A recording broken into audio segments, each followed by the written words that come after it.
না। দেখো বন্ধুরা, এই যে কড়াই আমি তেল দিলাম।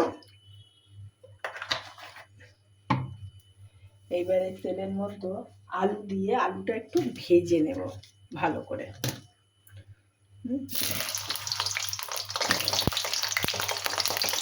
একটু লবণ দেবো,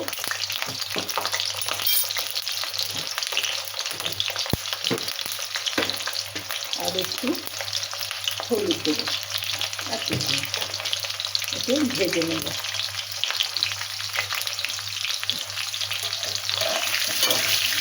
এটা ভালো করে ভেজে নেব। দেখো বন্ধুরা, এই যে আলুটা ভাজা হয়ে গেছে। হ্যাঁ, এবারে এর মধ্যে আমি গরম মশলা দিলাম, একটু শুকনো লঙ্কা আছে, একটু তেজপাতা আছে, একেবারে তেলের উপরেই দিয়ে দিলাম।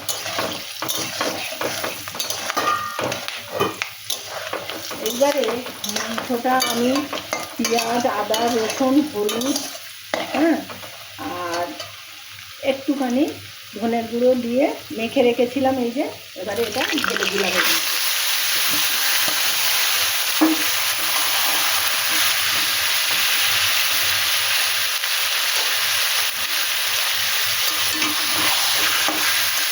মেখে আমি রেখেছিলাম। এবারে আস্তে আস্তে এটা ভালো করে কষাই করে নেব।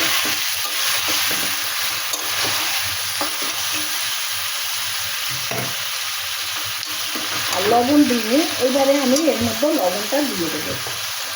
আমি মাখার সময় লবণ দিই না, এবারে আমি লবণটা দিয়ে দেবো। এই এখন আমি লবণ দিয়ে দিলাম।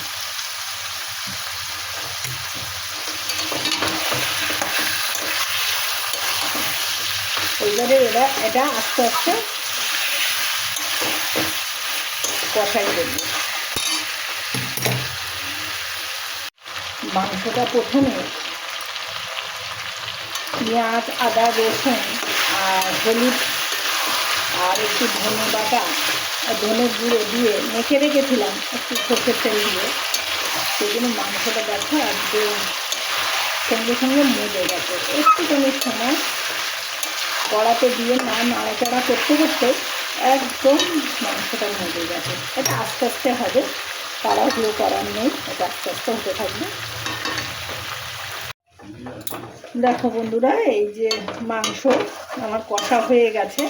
এইবারে আমি অল্প করে জল দেব। গামাখা করবো, ঝোল অনেক বেশি করবো না। হ্যাঁ, এবারে আমি এর মধ্যে গরম জলটা দেব।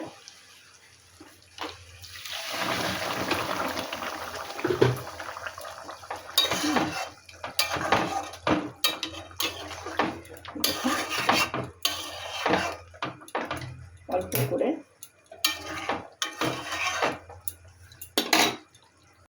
দেখো বন্ধুরা, ফুটছে। মাংসটা বেশি ঝোল করবো না, এই ঝোলটা এর মধ্যে মাংসটা সিদ্ধ করিয়ে দেবে। ঝোলটা কমে গেলে এবারে নামিয়ে নেব। দেখো বন্ধুরা, এই মাংস হয়ে গেছে, মুরগির মাংস। এবারে আমি এর মধ্যে একটু গরম মশলা দেব, আর একটু এই যে গরম মশলা দিলাম, গোটা গরম মশলা দিয়েছি, তবে একটু গরম মশলা দিলাম আর একটু ঘি দিই।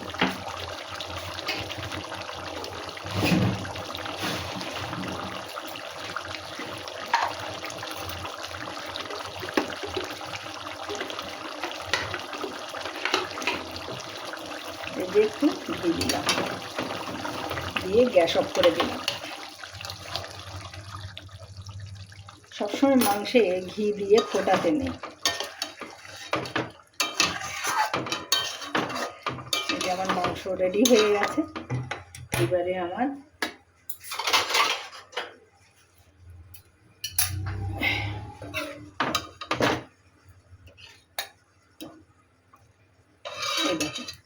মুরগির মাংস পরিবেশনের জন্য রেডি হয়ে গেছে। তোমাদের যদি পছন্দ হয় তাহলে একবার লাইক কমেন্ট করো। পুরো ভিডিওটা দেখার জন্য বন্ধুদের ধন্যবাদ। টাটা।